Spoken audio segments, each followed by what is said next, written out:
میں کھڑے ہوئے ہیں. تیسرا فرض قراءت کرنا، یعنی قرآن پاک کی تلاوت کرنا، یہ تیسرا فرض ہے نماز کا. تو ہم کیونکہ اسی فرض کی طرف بڑھ رہے ہیں تو ہم نے سبحانک اللہ کا یعنی ثنا کا ترجمہ سیکھا تھا.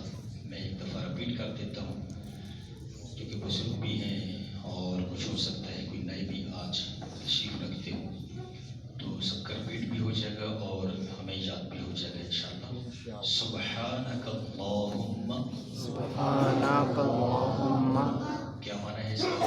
اے اللہ تو پاک ہے، اے اللہ جی. سبحانک اللہم، سبحانک اللہم، کیا معنی ہے؟ اللہ تو ایک دفعہ میں پھر پڑھتا ہوں، آپ نے معنی رپیٹ بھی کرنا ہے اور معنی بھی بتانا ہے. سبحانک اللہم، سبحانک اللہم، معنی اے اللہ تو پاک ہے. اے اللہ تو پاک ہے. وبحمدک، وبحمدک، کیا معنی ہے؟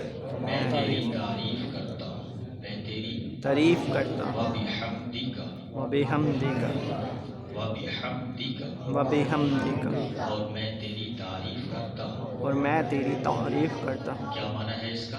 اور میں تیری تعریف کرتا ہوں. وبحمدک، اور میں تیری تعریف اور میں تیری تعریف کرتا ہوں. وتبارک اسمک، وتبارک اسمک، اس کو بہت سارے دوست بتبارہ پڑھتے ہیں، بتبارہ نہیں پڑھنا ہوتا.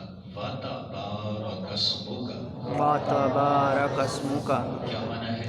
تیرا نام برکت والا ہے. تیرا نام برکت والا ہے، اور تیرا نام برکت والا، اور تیرا نام برکت والا، وتبارک اسمک، اور تیرا نام برکت والا، برکت والا ہے. وتعالی جدک، وتعالی جدک، عین کو بھی لمبا کریں گے، اس کے ساتھ الف ہے، اور لام کو بھی لمبا کریں گے، اس کو پر کھڑا زبر ہے. وتعالی جدک، وتعالی جدک، اور تیری شان بہت بلند ہے، تیری شان بہت بلند ہے. اور تیری شان، اور تیری شان. بہت بلند ہے. وتعالی جدک، وتعالی جدک، کیا معنی بنا؟ اور تیری شان بہت بلند ہے. ولا الہ غیرک، ولا الہ غیرک، اور تیرے سوا کوئی معبود نہیں ہے، اور تیرے سوا کوئی معبود نہیں. اور تیرے سوا کوئی معبود نہیں ہے. ولا الہ غیرک. اب ایک دفعہ ہم اس کو رپیٹ کریں گے، میں عربی بولوں گا، آپ نے اس کا ترجمہ بولنا.